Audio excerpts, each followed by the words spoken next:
Hey guys, Comic Wiz here bringing another comic review. Today I'm going to be doing Teen Titans issue 16, which is another Death of the Family tie-in.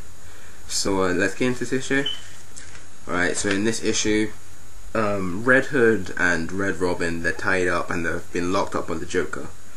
So the Joker comes into their cell and he gasses them to wake them up. And he presents them with an ultimatum. Either you kill each other or your parents die. Because he kidnaps Tim's dad and Jason's dad. So Tim's like, what makes you think we're gonna do this? You must be crazy.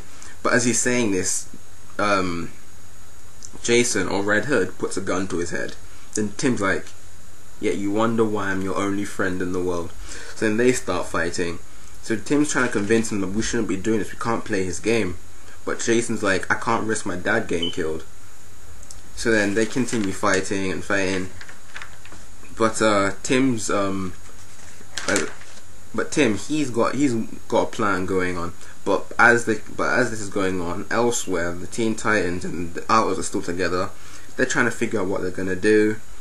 Wonder Girl, she's finally come to the realization that if it wasn't for the Outlaws, in particular Arsenal, the people who were Jokerized in Red Hood and the Outlaws issue 16, which was last week, those people would have probably died. That they wouldn't have been able to have done anything for them.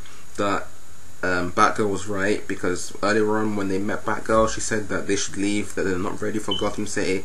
Then she realized that yeah, she was right, that we're out of our league when we're in this place.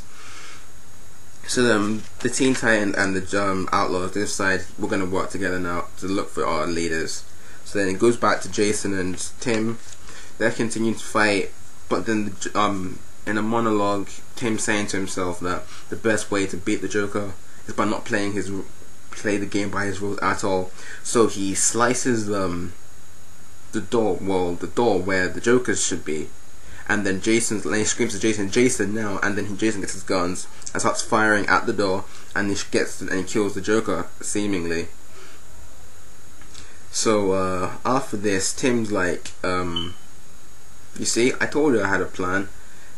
Then because earlier on he had said he had a plan, but Jason, he didn't want to risk it. But anyway, he still followed Tim's lead and they came to take out the Joker. So they get in, and also Jason also noticed that Tim knew that those two guys the Joker had weren't actually their parents, that they were just actors or something. And Tim mentioned that how he noticed the bruise on his father's wrist, that the bruise was probably like 4 years old, but he keeps a close eye on his own father, and then he knew that his father didn't have that, and if he did, he would have noticed it by now. So then Jason mentions how observant he is and stuff like that. So as they're going into approach the Joker's body, all of a sudden it explodes with gas and starts releasing all this all this poisonous gas, and which knocked, because Jason's mask was damaged when he was fighting against Red Robin. He inhales some of it, and so does Tim, and they get knocked out, and the Joker imprisons them again. So at the end of the issue, the Joker drags them into the same tower he took Nightwing, Batgirl, and Robin in all the previous issues, in their own issue 16s, and basically he's holding a tray, and he's pretty much about to reveal what's underneath it, which has been shown in all of the issue 16s in the other Batman titles. And that's where the issue ends. So this issue was another okay issue. It was nothing really special, to be honest. Another routine. The Joker's captured them, what they're gonna do, or the Joker versus another member of the Bat family, and how they're gonna escape this. Because I knew from the beginning that they were gonna get captured because of what happened in Batman issue 16. Because we see when Batman confronts the Joker that he finds out that his team members, they've all been captured. So from this, we already knew that they're gonna get captured in the end. So it was an okay issue. I like the relationship between Jason and Tim, even though they don't admit it to each other, but they are kind of friends in a way. I like Tim's the only friend that Jason has out of the Bat family, and I like that that he hasn't completely been alienated from them, because people have complained that with the whole reboot, Jason doesn't seem to be totally in league with them anymore. That they doesn't seem to have that same connection with them. But I like that he still has some connections within the team.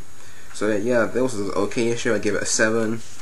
Not really important issue, but and it can easily be skipped because it doesn't really add much to the whole Death in the Family story arc. So yeah, if you decide to skip this issue, it won't really affect you in any way. So yeah, I give it a 7. It was okay. So yeah, that was it for this review. Tell me what you thought in the comments down below.